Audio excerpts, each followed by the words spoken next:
Hey there, Heather. Ho, there's Jeff Cutter Diamond. Welcome you to another Degrassi video. Today we take a look at the almighty question of Degrassi pets. So basically, it's like, were the pets necessary for Degrassi and all that? I'll tell you why. I know you probably are looking at me and thinking, Jeff, are you nuts? You're doing a video on Degrassi pets? Well, I guess you kind of will figure it out based on the date of this video, that it was supposed to be an April Fool's joke. But I know people are not that dumb, so yeah, I tried. Anyway, so this video is actually a Degrassiism. It started out as probably a Cutter Degrassi unpopular opinion, but I'm thinking to myself, why would I have an unpopular opinion about this? So what happened is during the course of 1 month, this YouTuber by the name of Aspen underscore J, or well, ASPYN underscore J, and I will put that in the description, did a 3-part series on the worst Degrassi characters, but she focused mainly on the next gen stuff from seasons 1 to 9, if you will. I think the next gen is 1 to 7 because that was basically the Emma era, and then once Emma graduated from high school, then the Claire era started in season 8. But that's just me. Anyway, so she put up 12 characters and all that, and why she thought they were hated and all that. Now, I did my own ranking, but I only ranked the 12 characters she put in. So basically, Radish and Craig are ineligible. So basically, this is kind of a thing, and because Aspen was the muse or the inspiration, if you will, of my stuff, I've decided that the rankings you'll hear is basically the top 12 according to her. But I will give my take on who I think. Well, my top 12 is way different than hers. And in fact, when I did my numbers and all that, we agreed on 3 people. Number 5, 8, and 12. We both agree. I think we both would have been agreeing on. But the others we don't. Okay, so this is basically the top 12 based on her rankings, not mine. Okay, so she did 3 videos. She didn't put numbers on it, but she would put people in, and then, well, she said in her last video, which she released a few days ago, that, and for context, it's April Fool's 2023, that she put um, the last person she mentioned was number 1 on her list. So basically, the first person she mentions in part 1 is the lower one she puts, and the last person in part 3 was the one she put in number 1. So that's what I'm doing. All right, so number 12, both she and I agree Darcy of the 12 people was the worst. I mean, I give Darcy a pass in a sense because she was raped and all that, and she was acting out because she was just probably frustrated that she couldn't find her rapist, and also the fact that she had to live a good, clean Christian life and hid her stuff from her parents. So it's season 7, and Darcy and Peter are dating, although that Darcy's parents don't approve of Peter, because of what Peter did to Darcy in a sense. Season 6. But Darcy feels great, so she fakes being sick and then goes on the ski weekend with Peter. She ends up getting roofied by someone. She thinks she has sex with Peter, and then the reports say about being roofied, and then she's like, no, this can't be true. This can't be me. I'm a good Christian. And then all of a sudden, poof, things happen. So she's scared about this stuff. She gets booted from the Christian club, the friendship club, for having sex before getting married and all that, even though it wasn't her fault. Although Peter returned her purity ring. Darcy actually wanted to slash her wrist in the shower, but Manny stops her and gets her to the hospital. And then all of a sudden, Darcy is scared. She talks to Simpson about her problems and all that. And Simpson basically listens to her. But then Darcy takes a pair of scissors and threatens to off herself if Simpson didn't listen. But then Darcy is asked to come to an intervention in Hatzelako's office. Hatzelakos was still principal, with Hatzelako, Simpson, and her mom. And Darcy basically said that Simpson was inappropriate with her touching her and all that. And Simpson's like, that's not true, and all that. But Hatzalakos says we have to investigate. I'm sorry, Archie, you're gone for a while. And Simpson is like going through a downfall. In that episode, Emma destroys Darcy, saying, "This is all your fault," and all that for what you did to Simpson, or my stepdad. Darcy then decides to jump off the roof. Thankfully, Manny, in her blonde Manny face, actually pulled Darcy back, saying that you got to tell your parents about this rape and all that. You got to tell her about everything, because if you don't, I will. And so Darcy then goes to Simpson and says that she told her mom, she told everyone everything, the truth, and says that hopefully you come back. And Simpson said, it's not that simple, because the school board will probably think that I pressured you to say these things. But no, Darcy knew she had to tell the truth, and she hates herself. And no, Simpson hates her. Simpson says, you did some bad stuff, but I don't hate you. But yeah, he knew that Darcy had problems. And a lot of people actually say that Simpson should have went to the authorities, should have went to Hatzalakos, should never have kept anything from them. About he should have went first to Darcy, because maybe then Darcy would have been helped. But yeah, Darcy goes through her self-loathing phase. She gets sent to grad camp, and then she finally opens up about being raped, and they help her deal with herself, saying that, shout out to your rapist, all that. Darcy seemed to be bad for that reason. I mean, yeah, her Christian values ruining people and all that. Well, that's to be had. I mean, there is a fine line. But the fact of the matter is that Darcy, had a redemption, and then by early season 8, she was gone to Kenya. I still say to this day that Darcy didn't go to Kenya by herself. Like that decision was probably her parents trying to get rid of her slash, make her atone for her mistakes of being raped and having sex before marriage and all that. And the worst part is Darcy never gets mentioned after that she goes to Africa. Well, yeah, she gets a few episodes when she's mentioned, but they don't talk about Darcy when Claire's mom gets remarried or anything else. Maybe Darcy does talk to Claire off screen. Who knows? All right, so number 11 on Aspen's thing was different than mine. She put Emma at number 11. I put her at number 10 of the 12 people. So yeah, Emma does get a lot of hate. And I'm surprised Aspen didn't put Emma up higher. I would have probably put her there. But I think I looked at her 12 people and I'm like, well, yeah. And Emma gets a lot more hate than she gets. Like, yes, Emma was a bad friend to Manny. And yes, that will be probably a future C duel.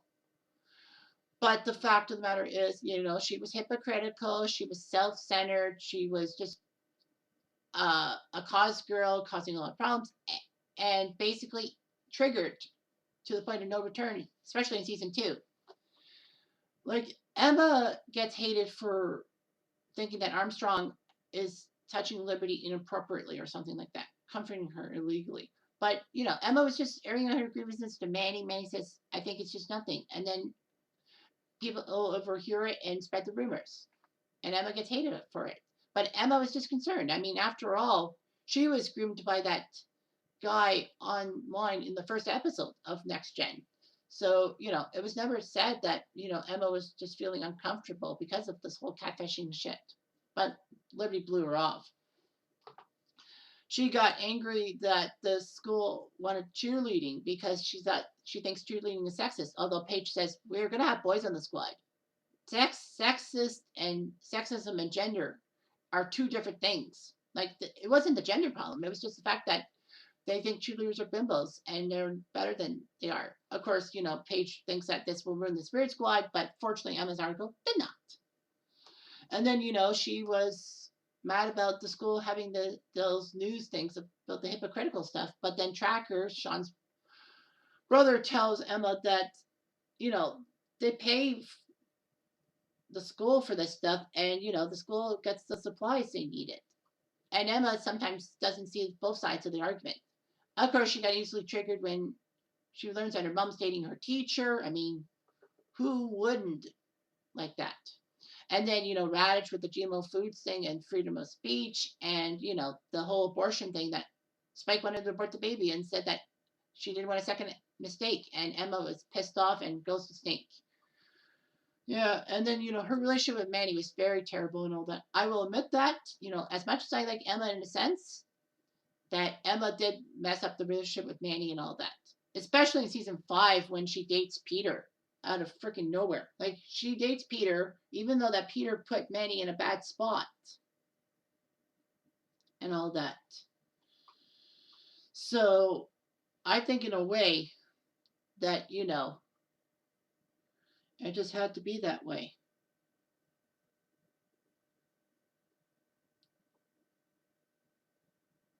So yeah, that was kind of the weird thing and all that. And Emma went from being self-centered and being self-righteous all the way to being friend heavy and girl and boyfriend heavy. Like, she was just boy crazy and friend crazy. But of course we all know this Rick Murray situation, fight me on that. Okay, so she put at number Aspen put at number 10 Manny's folks. I put them at number 9 on the list. So anyway, Manny's folks, speaking of the whole season 5 thing, she put at number 10. She said that Manny's folks were stupid and all of that. They basically just wanted to get, make the best situation for Manny, but they were a little pushy. Well, one of the two.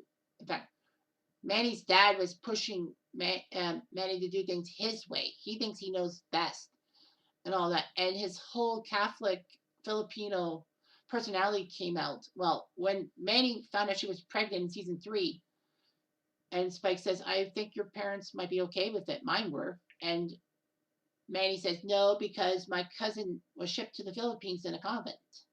So, like, she knows the Catholic religion and how the Philippines are mostly very Christian/Catholic. One of the highest percentages of Catholics in the world, I think. But anyhow, her dad's views are kind of awkward. He wanted Manny to excel in academics, fine, but he didn't like her acting because he didn't want Manny parading herself in the wrong sense. Of course, Manny steals her dad's credit card to get a boob job to try to get more acting roles and all that. But she does cancel the surgery and wants the money, I guess, to pay Peter for the camera. But that didn't work out. And Manny's dad said that you will not do any acting and all that. You got that? And Manny says, I can't promise that. And then Joseph, as I guess dad's name, tells his wife, tell our daughter she's no longer welcome here. And unfortunately, looking at Manny's mom, it's like, she kind of cowers and all that. She says that you don't want to take your dad off and all that. I mean, Manny's mom knew that Manny was pregnant and would have the abortion and all that, and allowed Manny to get the surgery and all that. But, she's scared of her husband and all that. She just basically is an enabler in a sense. I mean, she's not all that bad. But yeah, Manny is kicked out of the house. Emma takes her in, and, Manny lives with Emma for a season and a bit before moving back home in the wake of the JT stabbing, and Emma is upset. All that. Yeah, Emma gets a lot of hate for her season 6 thing about the JT thing. And it wasn't about JT, it was about losing Manny as an ally. I mean, who can blame Emma? I mean, Manny was there to help her with her eating disorder, and Emma had some scars from the whole JT stabbing. I mean, it happened steps from her house at a party that should not have happened. So Emma felt guilt, and she was like, Manny was leaving her. And the worst part about it for me is that Manny didn't want to talk about the whole thing. Emma wanted to talk. Emma wanted to open up to Manny. And Manny said, I'm too busy and all that. If Manny had not done that, if she listened to Emma, then Emma probably would not have been as bitchy as she was. Yeah, Manny's parents do allow her to come back in, and Manny's dad wants her to act fine, but then you need something as a major, just in case something to fall back on. So he calms down a little bit. Not completely, but he calms down. So that's good. All right, so Aspen put at number 9, Alex. I actually had Alex a little bit lower at number 11. Yes, Alex is hated because she was part of the Candy Bandits and she was part of the Rick Murray situation. But in a sense, I kind of do feel sympathy for Alex. I mean, her home life sucks. Her mom's her ex-boyfriends were abusive towards her. They have to live in women's shelters and all that. Alex has to help her mom out. And that's what happened when she said that in Mercy Street. And you kind of feel a little sympathetic for Alex because maybe this was just the cause she needed because she pictured Rick being the embodiment of all her mother's abusive boyfriends and wanted to hurt Rick. She nearly does knock Rick into submission, but Emma stops it and then they stop the campaign. Yeah, but Alex was one of the main bullies at the end with Spinner and Jay. To me, it's basically the fact that, you know, Alex was still a bully, and she told Jay and Spinner that Rick spray painted the cars. I think she had lack of evidence, but she just wanted to make Rick in trouble and make sure that Rick pays for what he does. I mean, Rick retaliating sucked and all that. But yeah, Alex's home life sucks and all that. She just got lucky she didn't get expelled by Hatzalakos. Like Jay and Spinner kept her out of the conversation. I think for Spinner, he basically figured that because of the whole bathroom thing, Alex had no involvement and she had no knowledge of everything. Alex did do the paint and feathers and all that. I'm surprised that Alex didn't come clean. Like she said, fuck you, Jay, I'm going to confess. But yeah, she probably would have gotten a little bit of a break. Maybe Hatzalakos would not have expelled her, but I guess zero tolerance meant zero tolerance. All right, so Aspen put at number 8 Craig's dad, aka Albert Manning. And that's what number I put. I put number 8 for Mr. Manning. As much as Mr. Manning was terrible to Craig, all that there were worse characters. I mean, after all, you gotta when I did my ranking, I did like longevity is basically a key element. So we learned about Craig in season 2. You know, he's taking photos of Angie and Emma, and you know, there's weird obsession, but his dad basically chides him for lots of things and wants Craig to come home a certain time, do stuff, and then he basically physically beats Craig. Smashes up Craig's camera, gives him money for a new one, but Craig basically wants to take Angie to British Columbia. Joey's concerned, doesn't allow Craig to be anywhere near Angie, and then Craig plays chicken with a train. Sean thankfully saves him from that. Joey doesn't understand why Craig's being a bit of a worrisome thing, but Emma tells Joey that you know, his dad is the problem. And all that. Angie even pipes up with something, and Joey looks concerned. So Joey helps Craig out, allows Craig to stay with him until Albert comes back saying that he's a changed man, but he wasn't. You know, skunk sometimes doesn't change their stripes.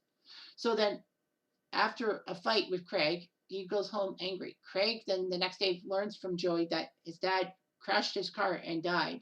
Probably he was so enraged he lost control of his car and crashed into something. So of course Craig goes to Albert's funeral, kind of laughs at how Albert was made a family man. Joey's like something's wrong. Craig doesn't know how to process his dad's death. At the luau, the when he's named Luau King, I guess for sympathy, he hallucinates his dad in the crowd and wants to go after his dad. He rips the decorations and all that. He goes off heavily. Raj tells the students not to get involved because Craig needs to get it out of his system. And then Terry, you know, helps Craig deal with things because you know Terry lost her mom too in a weird way. So yeah, Mr. Manning kind of is a dick one. Okay, so Aspen put at number 7, Jay. No, sorry. What am I doing? Okay, my fault. I think I screwed up. No, she put Emma at number 10. Okay, I screwed up. I misread my numbers. So she put Darcy at number 12, Alex at number 11. I put her at number 9 because of the whole Rick situation. That's right. And then she put Emma at number 10, Manny's folks at number 9. I put Manny's folks at number 10. And then Mr. Manny at number 8. And then Jay at number okay. So she put Jay at number 7. Aha, there's the mistake. She put Jay at number 7. Oi. I put Jay at 1B, as I call it. Because the other person, I put the other person at number 1. Well, actually, yeah, I put Jay at number 2 and all that. Yeah, so, yeah, Jay's number 2 for me. Now, if you remember my Cutter Degrassi Unpopular Opinion, I did a couple on Jay and how he's so hated and he's the devil on everyone's shoulder.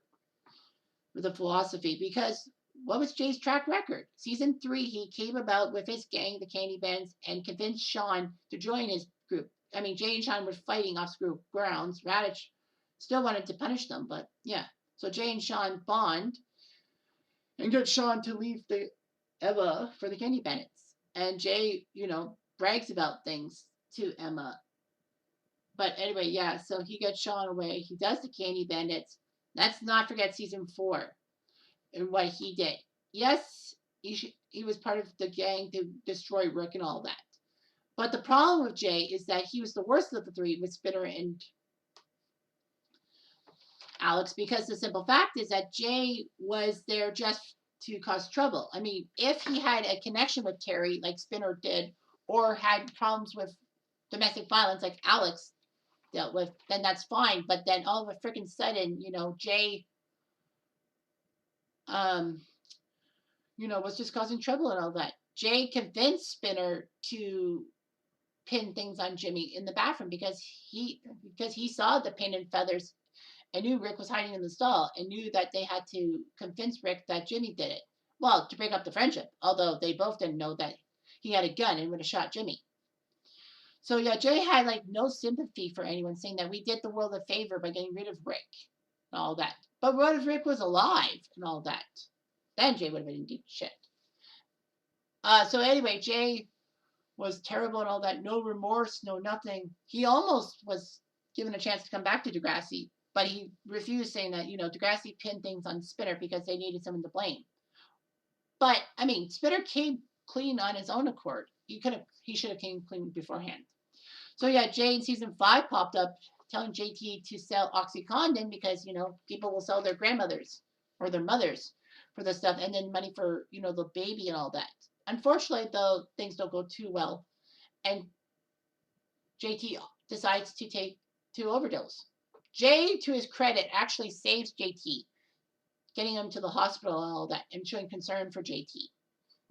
And then season 6, he pops up out of nowhere to help Sean out after Sean and Peter have their issues with each other, and Jay said, "Why don't you do a street race and all that?" And then Jay's the one who convinced Sean to leave the scene of the accident when Sean hits the pedestrian because they'll go easy on Peter, but not Sean. But Sean goes to jail anyway as Emma convinces him to turn himself in. And it's surprising that Jay did not get any trouble in that. And Emma basically said, "Did you tell Sean to leave the scene of an accident?" So Emma's really pissed off. But Jay does convince Emma that Peter is trouble and all that. I mean, he wants to help Sean out. Jay has a auto shop and Sean works at a shop, and then Sean rooms with Jay and all that. Jay's at least caring for Sean in that way. And then all of a freaking sudden, season 7, he wants to go after Manny, and I'm thinking, oh my God, this is stupid. I think Manny, in a way, wanted to have a relationship with Jay to stick it to her parents and get more freedom. But Jay, actually, to his credit, actually redeemed himself and actually became a better guy, especially to Manny's dad. But yeah, that relationship was decent and all that. At least Manny had someone to fall back on with the problems, and that was Jay. And Jay kind of cleaned himself up. And it also helped that, you know, Spinner and Alex broke off with him for a while. So yeah, I know this is one of the biggest discrepancies, but Jay was worse than what Aspen thinks. Anyway, so she put at number 6 Mr. Olander. I put him at number 4. I think that yeah, he was terrible and all that. I mean, longevity. He didn't last too long. He lasted like what, half a season in essence. He was introduced after the Rick Murray situation. I thought he was introduced for an episode during the Rick Murray situation, just before Time Stands Still. But no, Mr. Diamond, you're wrong. So the simple fact is that Olander was a student teacher. Well, he was a yoga teacher for Paige, and Paige did not realize that Olander was actually going to be a teacher at the school. So Paige and Olander still had that relationship, even though that it was wrong and a teacher-student relationship should not have happened. But for some strange reason, Mr. Olander seemed to be the terrible person in all that. He even tells him that Paige was stalking him and all that when Olander and Paige were, found out by Simpson about the whole thing. And Simpson doesn't go after Paige. He wants Olander to pay for that because saying that Olander He trusted Olander with his students, and Olander's not doing anything. And Olander wants to go after Paige. Paige, for some strange reason, decides to defend Olander by saying that I'll transfer out of Degrassi, I'll quit the program, I'll do whatever it takes to get rid of this problem. I mean, there is a therapist who says that we'll get you the help you need with your crush on Olander. But Olander finally decides that Paige is not worth it, and Paige should not ruin her own life. So he confesses everything and gets canned as a teacher and all that. So yeah, you know, Paige had a crappy season 4. That is the most underrated thing. Is Paige in season 4? I mean, after the Rick situation, I think Paige had the biggest storyline in season 4. I mean, yeah, she was involved in the Rick Murray storyline, but dude, Paige's rapist, who is on Aspen's list, raped her and got away with it. And then, Paige crashes Spinner's car into that guy's car and all that. And then she and Spinner have the outs because Paige is trying to help pay for Spinner's car. And then all of a sudden, Spinner turns around and be with Manny. She just couldn't trust guys. And Olander dumped her off in season 5 and gave her pot. And then Paige's next relationship was with Alex. It was like out of the blue. It's like, did Paige have no respect for men anymore? Did the men just ruin her and then she decided to turn queer? But then again, I mean, she did date Griffin, that guy in college, so that's more bisexual. And I accept that. I do. All right, so she put Spinner at number 5. Guess what? That's the third and last person we both agreed on, same number. So yeah, Spinner, same number. Number 5. Spinner should be ranked a little higher, but, for me, it's like, Spinner's crimes were not as bad as a teacher trying to take advantage of a student, someone causing trouble throughout seasons 3 through 7,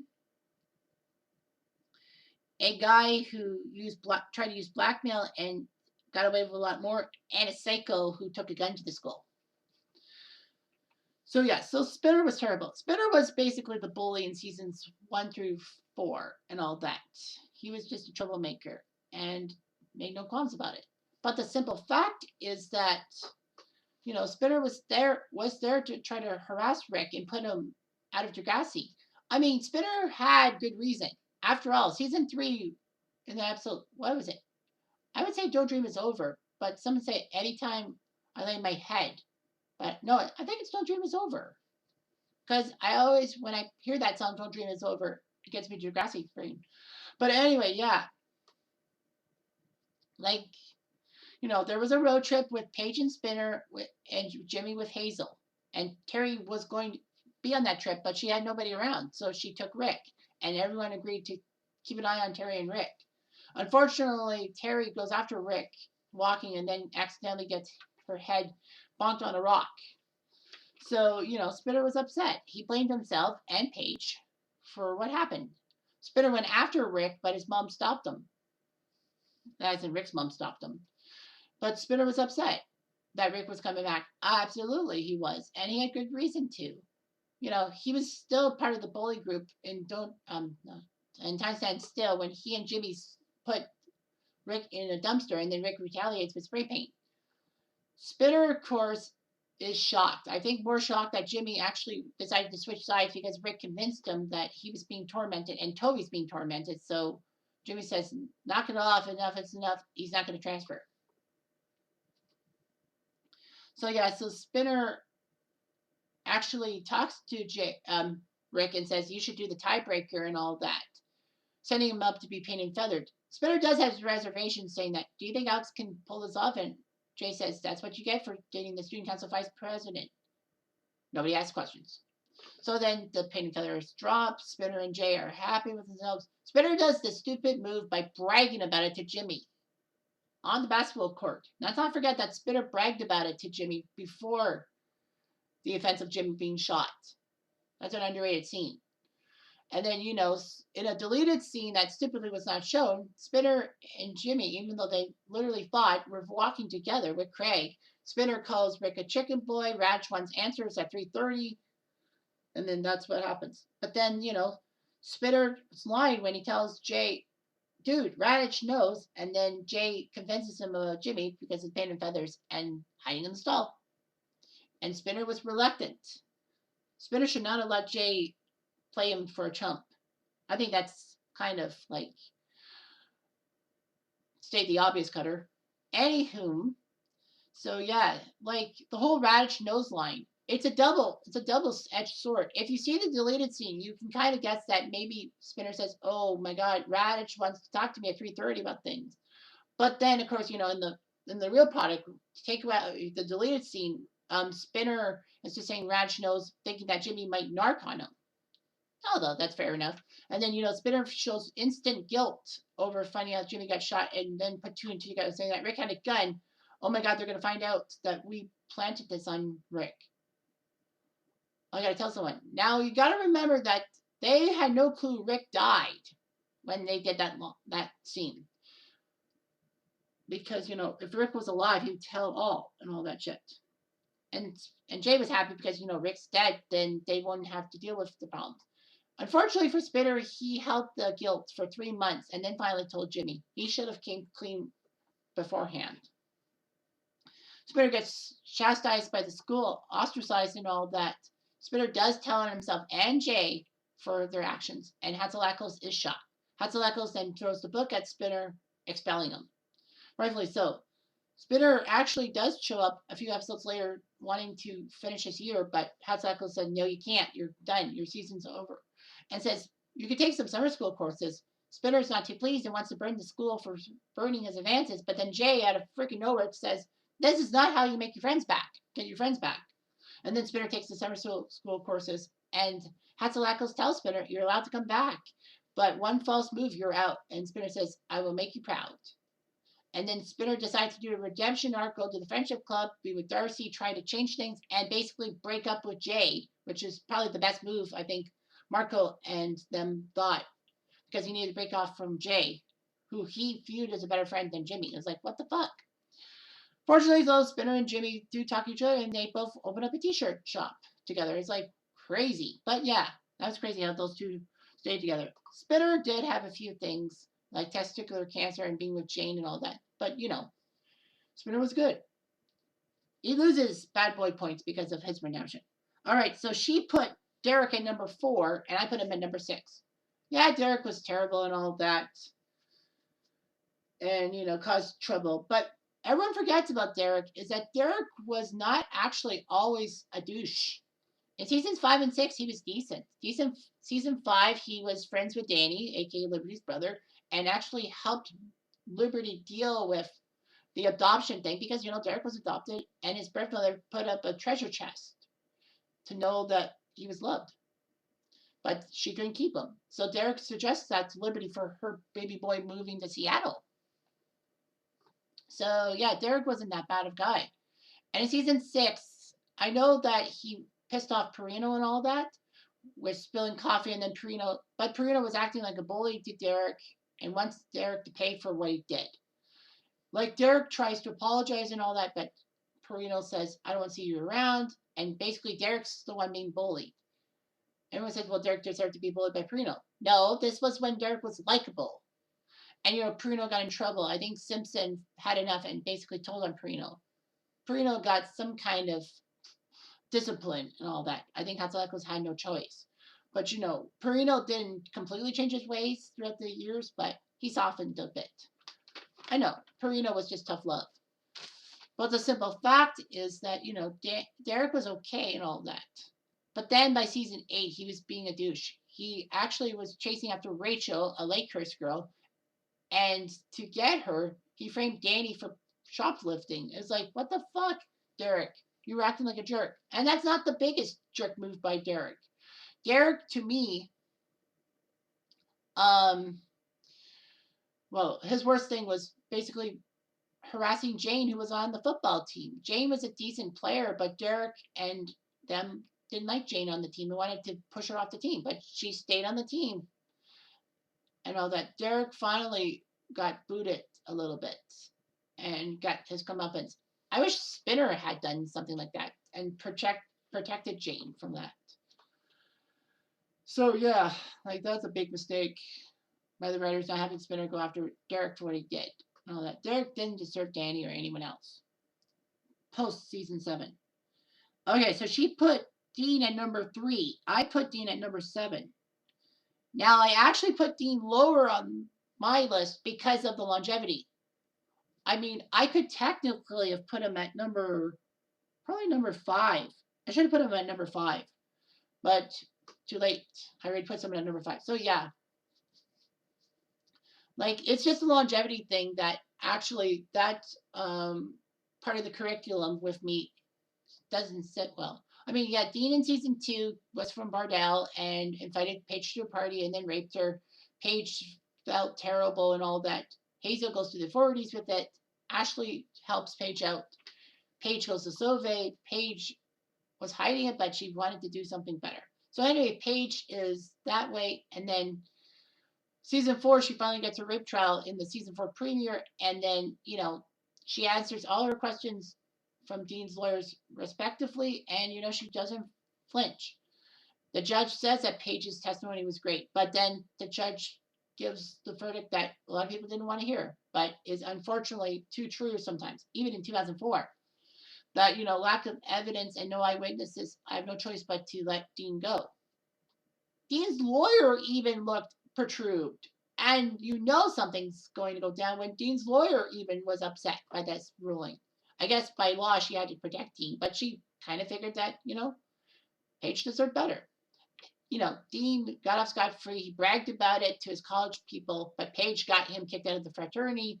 He's upset. Dean thinks that Paige is making a play for him because he wants to get in Dean's life. She wants to get in Dean's life, excuse me.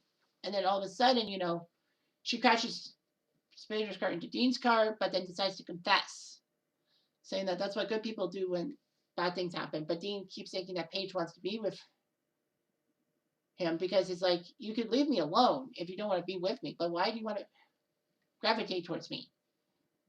It was a scuzzball. But yeah, his longevity is kind of why I put him lower on the list. Okay. And number 2, she put Rick at number 2. Unfortunately, Rick's my number 1. Of course, I want to punctuate the video with my thinking. So we'll go with, she put Peter at number 1. I put Peter at number 3. Peter's close, but Jay was a scudsbag throughout many seasons and all that. Not just Peter's problems from 5 to 7, but Jay's was longer. And Rick, well, I'll explain more. But yeah, so she put Peter at number 1. I put Peter at number 3. Like, I can understand, and I think Peter is pretty bad, but I cannot put Peter above a guy who, the devil on everyone's shoulder, and the devil who fucking decided to take a gun to the school for revenge. So, yes, so Peter was discussing season 5. He was introduced as someone who Emma had a crush on because Emma wanted a boy after Hurricane Sean blew through her emotional trailer park.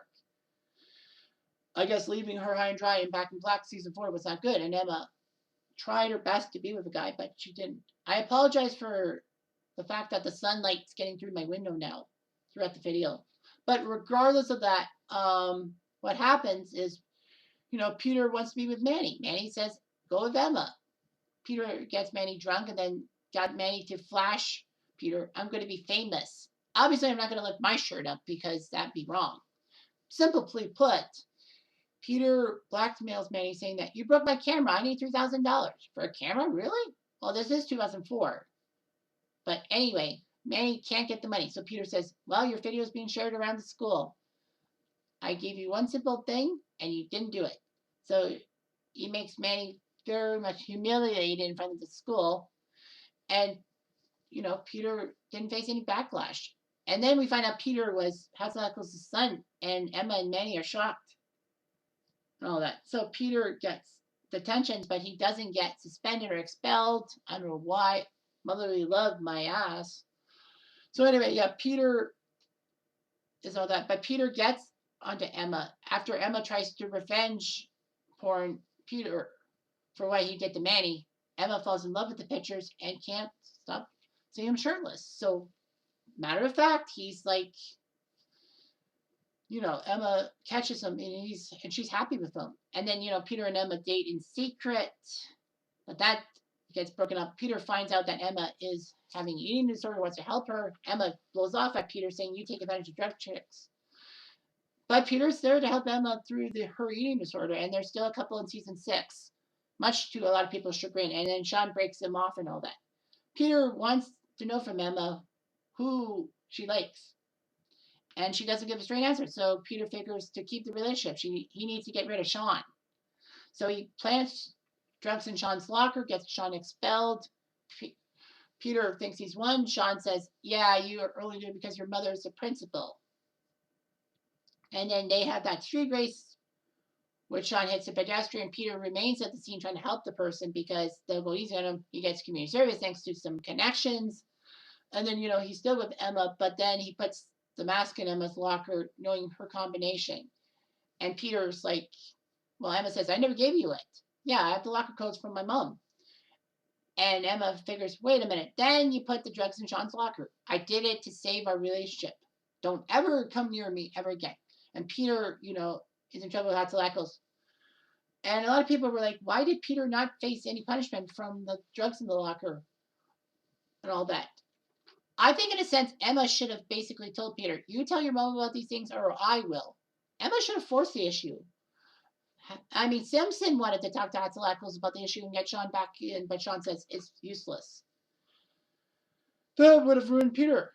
But anyway, yeah, Peter got lucky and all that. Peter, I think, cried crocodile tears saying that Emma had something to do with this situation. And then he goes after Darcy and then ends up sending Darcy's sexy photos to this middle-aged guy named Adams who actually gets to Degrassi to see Darcy. But thankfully, though, he gets stopped in his tracks and all that. And it's like, Peter ruined his relationship with Darcy. I mean, Peter told Darcy about how he wanted Emma to like him again. Darcy was actually warned by Emma and Manny about Peter's thing. Peter said that, oh, they're just jealous pricks. But the simple fact is that, for some strange reason, Peter got to Darcy again, like, crying crocodile tears saying his home life is broken. I mean, his dad had an affair with his secretary and had a child with it, and they're divorced and all that. So Peter was using Darcy and all that. But Peter and Darcy were a decent couple by season 7, in a sense. Peter actually helped Darcy deal with her rape problems, and that was the beginning of his redemption in everyone's eyes. I mean, yeah, he took drugs to try to get into Mia's inner circle. He wanted to be with Mia. He wanted to be with Darcy, but Darcy left for Kenya in season 8, and Peter was just lost. Not to mention that Peter was kind of emancipated in season 8 because Hatzilakos had to go back to Regina to deal with her mother and want to take Peter. Peter's like, no, I want to stay in Toronto and get my education. But his dad refused to have him anywhere near the house.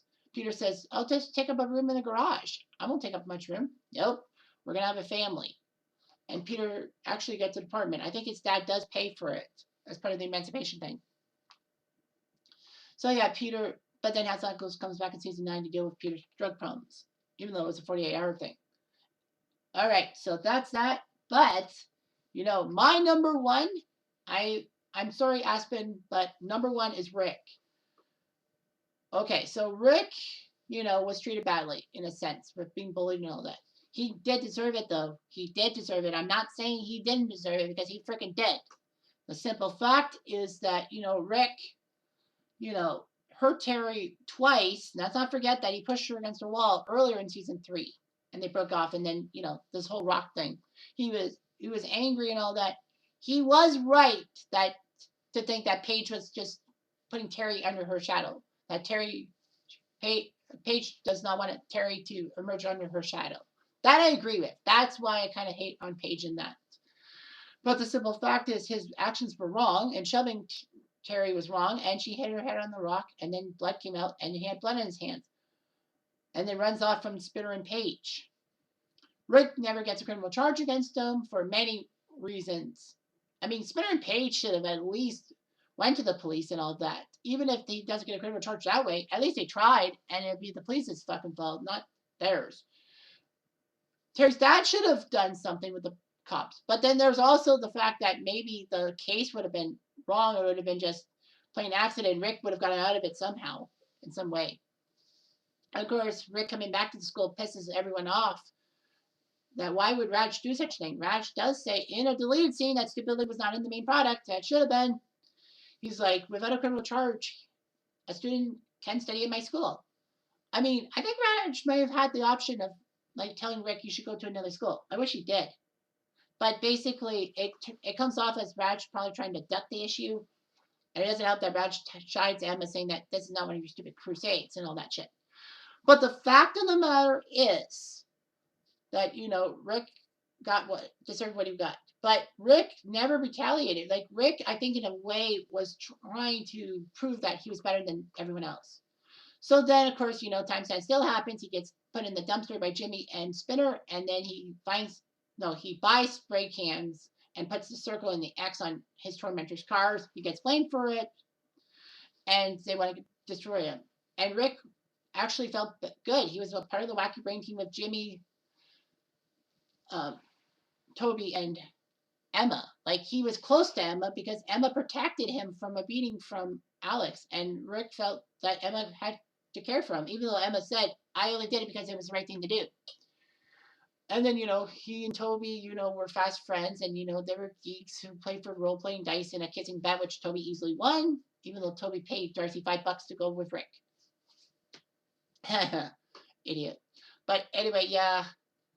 So Rick was there. Rick, of course, was upset that Jimmy was on the Wacky Brain team and wanted him off. He talks to Raj, who basically says that this is just because he doesn't want to be your friend. You gotta do better to make friends. It takes two to tangle.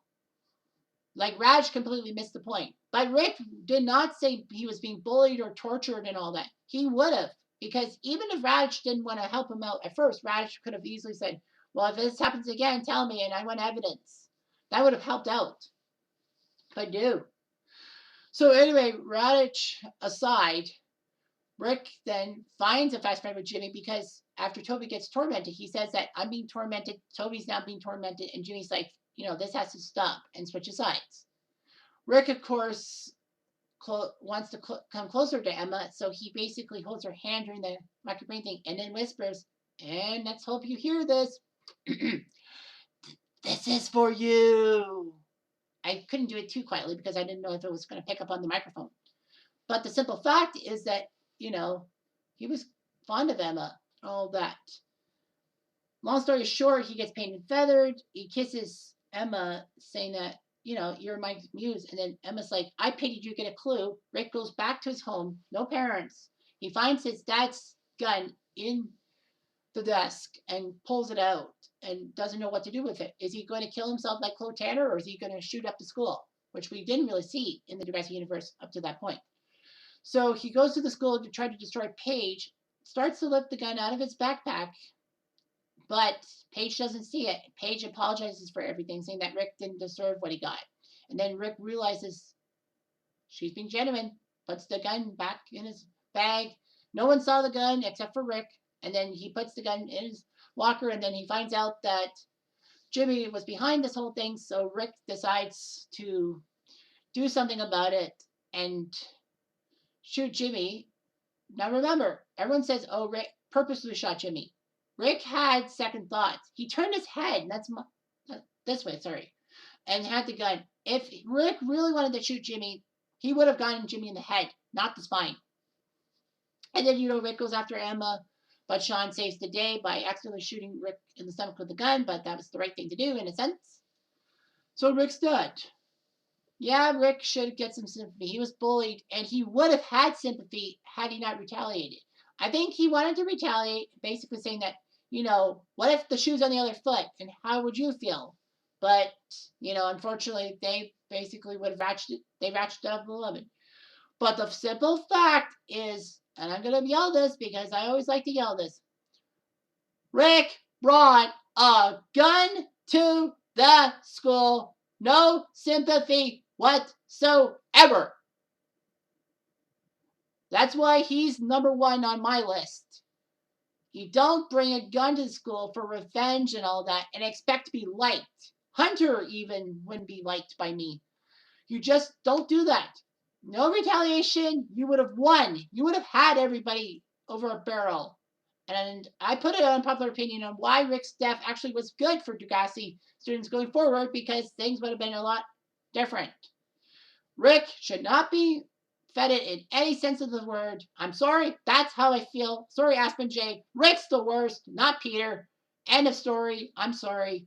But, it's not a criticism. It's just that's how I feel. making all these videos. Anyway, I'm Jeff Diamond. I wasted about 50 minutes of your time. Thank you for